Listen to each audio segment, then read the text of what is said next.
Bapak Ibu jemaat yang diberkati oleh Tuhan kita Yesus Kristus, Onomi, Remai.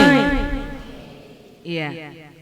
Mari kita masing-masing samping kiri kanan tidak berjabat tangan memberi salam. Selamat ulang tahun 64. Iya, disilakan.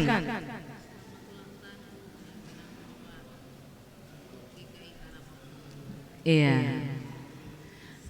Meskipun hujan karena berkat Tuhan 64, ini kayaknya hujan berkat.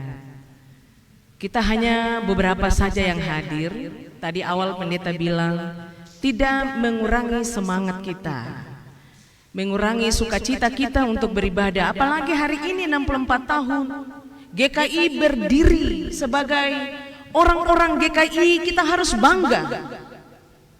Ya, kita harus bangga karena kita ini adalah gereja yang besar. Meskipun di dalamnya ada berbagai tantangan, masalah, persoalan yang kita hadapi sebagai warga GKI. Pada zaman Ketua Sinode Payoku, dia bilang, ya kita semua ini ada di dalam rumah besar GKI. Dari berbagai suku etnis yang ada yang berbeda-beda. Ya. Tadi week 2 ada Ambon, Manado, ya, Papua, ada Biak. Semua kita boleh bernyanyi bahasa Sentani.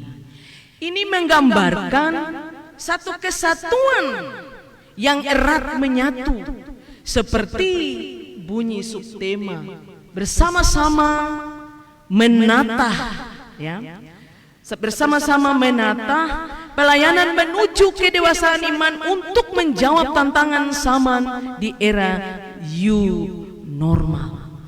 Bersama-sama di sini artinya kita semua yang ada dari berbagai-bagai daerah, suku, ras, etnis, ya, yang keriting, yang lurus, yang putih, yang hitam, setengah keriting, setengah lurus.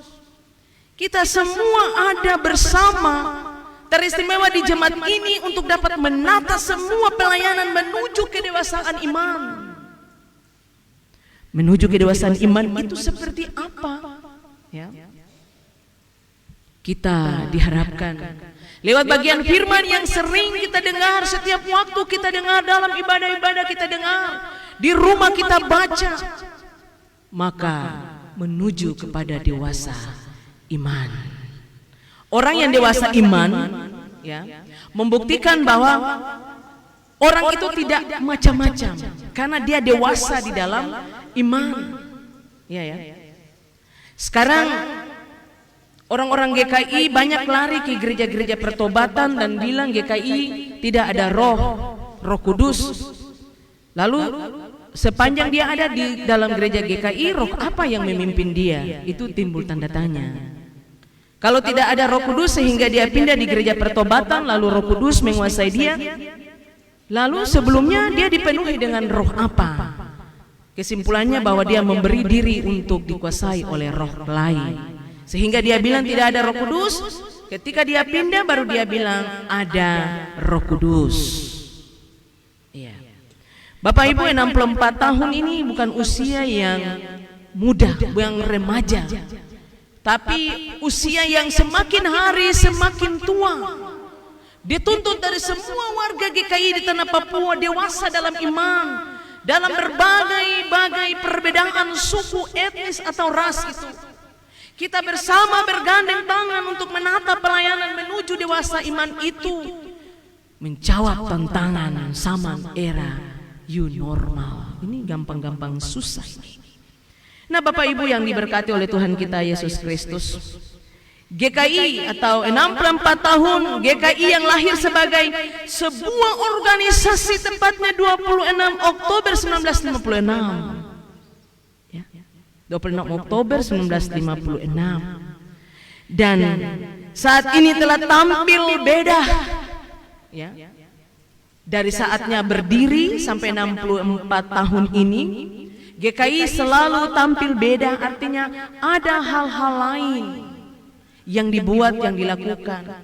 Meskipun ada banyak juga yang belum dibuat, yang belum dikaryakan. Siapa yang melakukan ini? Ya kita semua ini. Dalam menata pelayanan menuju kedewasaan itu. Kita semua yang ada ini. Bukan dia pendeta saja, bukan dia badan pekerja klasik sinode saja, tetapi semua umat Tuhan yang ada di rumah besar GKI ini. Kita dapat bersama-sama menata rumah besar. Yang di dalam rumah besar itu ada ruang makan, ruang tidur, ruang masak, tempat mandi, dan semuanya yang ada di situ. Rumah besar GKI. Dia tampil beda dalam berbagai aspek. Umat GKI pun semakin beragam dari latar belakang suku, budaya tadi, etnis, ras tadi yang dibilang.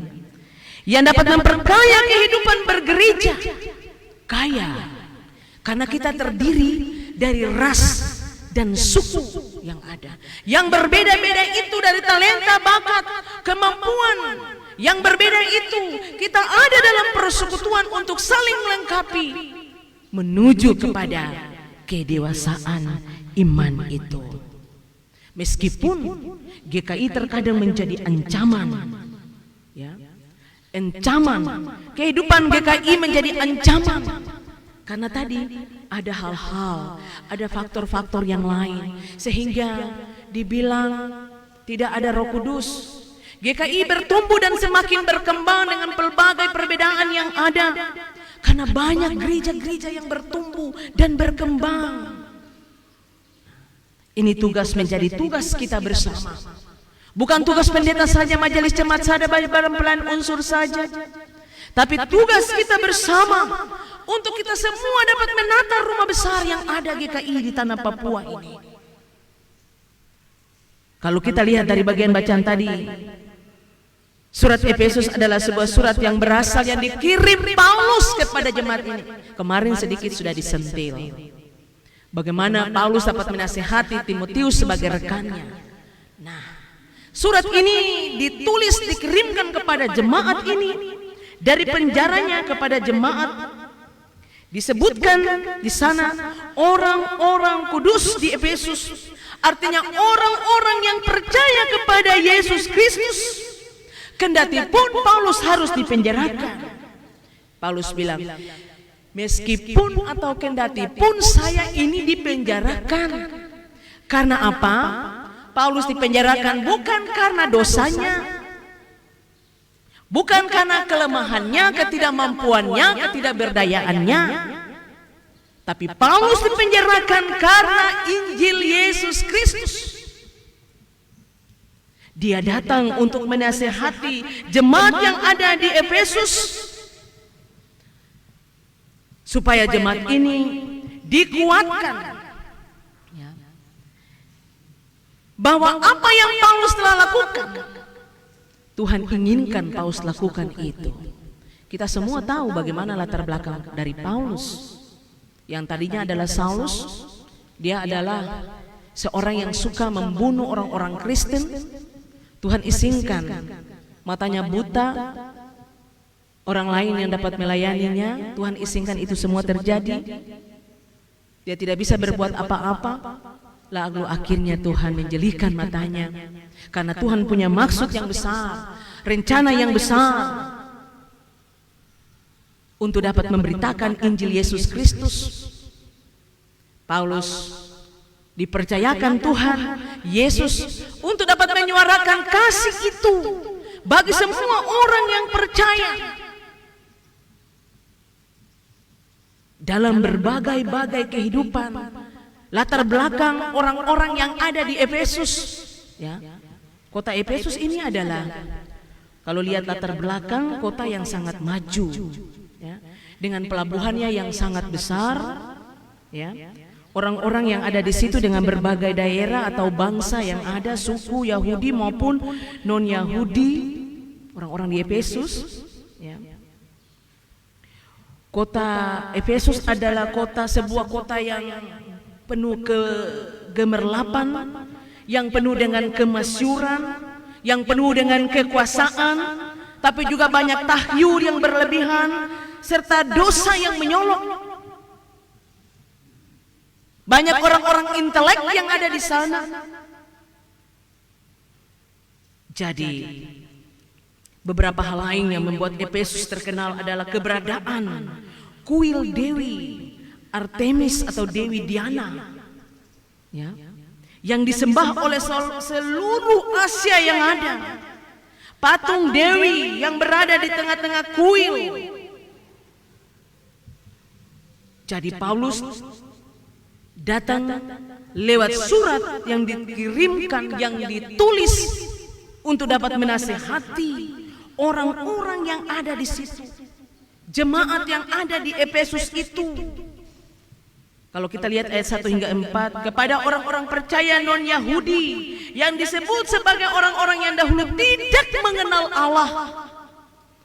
Paulus meyakinkan jemaat tentang status dirinya sebagai penerima wahyu. Mungkin dengan kata lain Paulus mau bilang, saya ini menerima wahyu dari Allah untuk mau menyampaikan kepada kalian, supaya kalian itu dapat mendengarkan wahyu Allah itu. Artinya berita Injil keselamatan itu, sehingga kehidupan kalian akan diberkati. Dengan kata lain, Paulus yang diutus Tuhan lewat kiriman suratnya kepada jemaat yang ada di Efesus mau menyatakan semua rahasia-rahasia tentang Yesus Kristus yang dinyatakan di dalam roh kepada semua rasul-rasul, kepada semua nabi-nabi yang kudus. Jadi berita itu disampaikan supaya kehidupan orang-orang yang ada di Efesus itu, kehidupan mereka akan diberkati oleh Tuhan. Injil yang adalah kebenaran yang terus dinyatakan oleh Paulus. Dia terus menyuarakan itu karena dia sadar bahwa rahasia itu dinyatakan kepadanya supaya dia dapat menyatakannya kepada orang lain juga.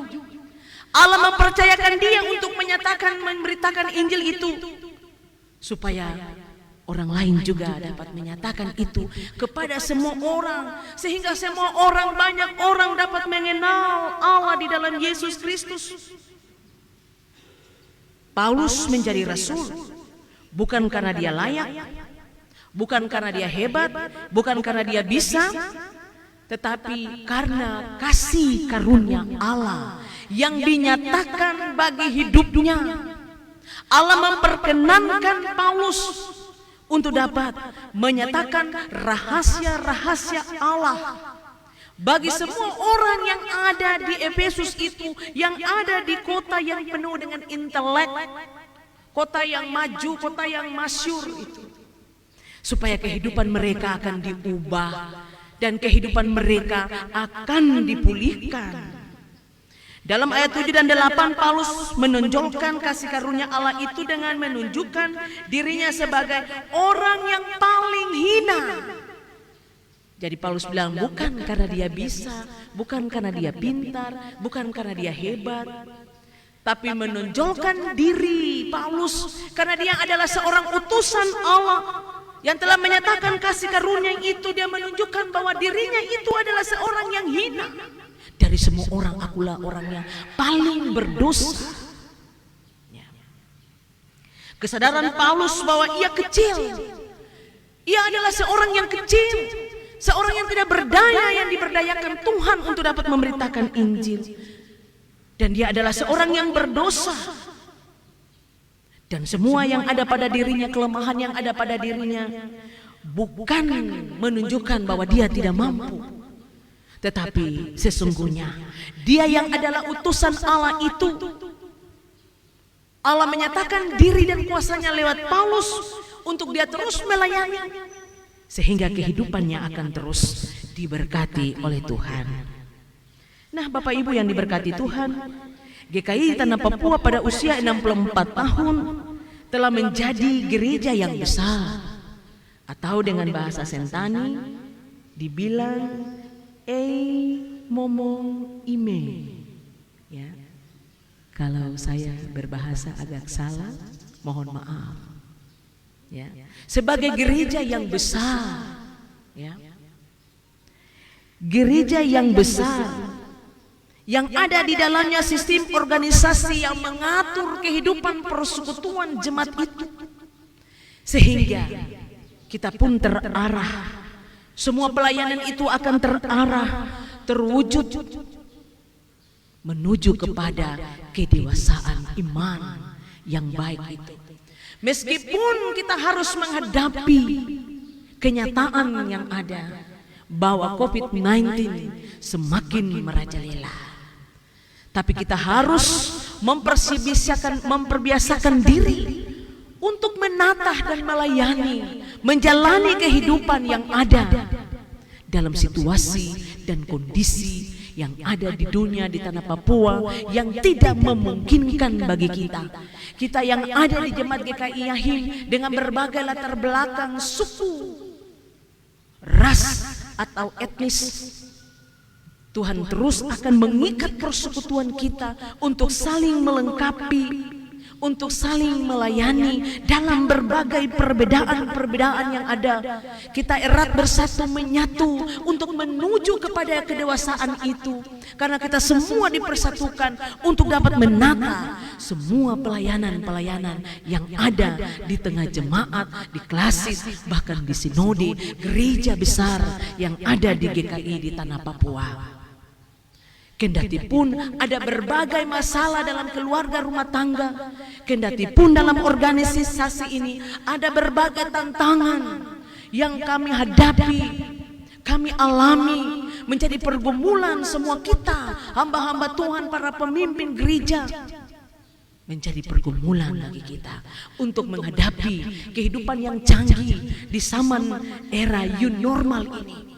Oleh karena itu, 64 tahun memberikan semangat dan terus kita bersuka cita, bergembira di dalam Tuhan, karena karya Allah yang besar memberikan kepada gerejanya 64 tahun berdiri kokoh meskipun ada dalam berbagai tantangan, masalah dan persoalan.